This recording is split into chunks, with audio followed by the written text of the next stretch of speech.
Education Trust Fund said it observed that many tertiary institutions were being established just to meet the requirements for its intervention and access its fund.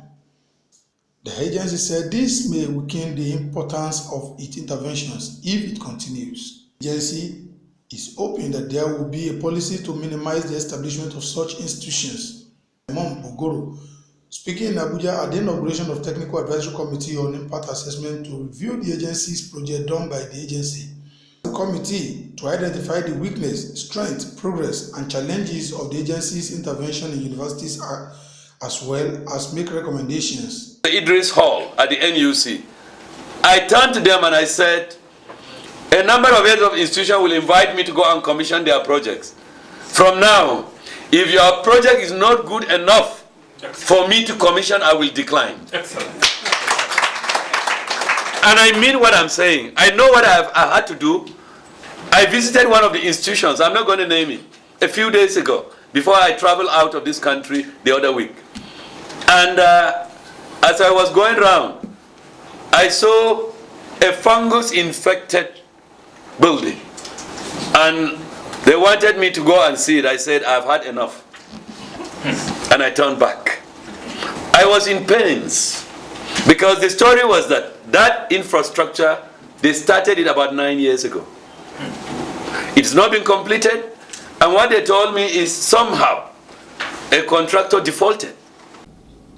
ASU shares the vision of the TetFund ES in this respect because, as our motto says, we are for knowledge, we are for truth, and we are for service.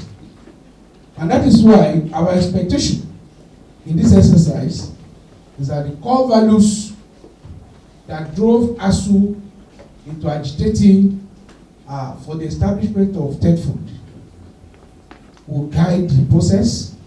And what are these core values? Objectivity, research, and the interests of the nation. So, Comrade DS, distinguished ladies and gentlemen, ASU is fully prepared to participate in this exercise at whatever stage you think we are relevant, and we will do our utmost best not to disappoint you and not to disappoint this nation. Thank you for this opportunity. TetFund has chosen, after 20 years of existence, to evaluate itself to ensure that it is doing what it ought to do. And so I see us as particularly privileged to do this. And I'm happy, I'm very delighted that ASU in its numbers is here. And all of us, whether we like it or not, have all been part of ASU, or have benefited from the work of ASU. I think today TetFund is probably the most visible intervention in all tertiary education institutions. You go to any tertiary education institution, you see most of the buildings painted TetFund that, TetFund that. And so, without any doubt, quite a lot has come through TetFund.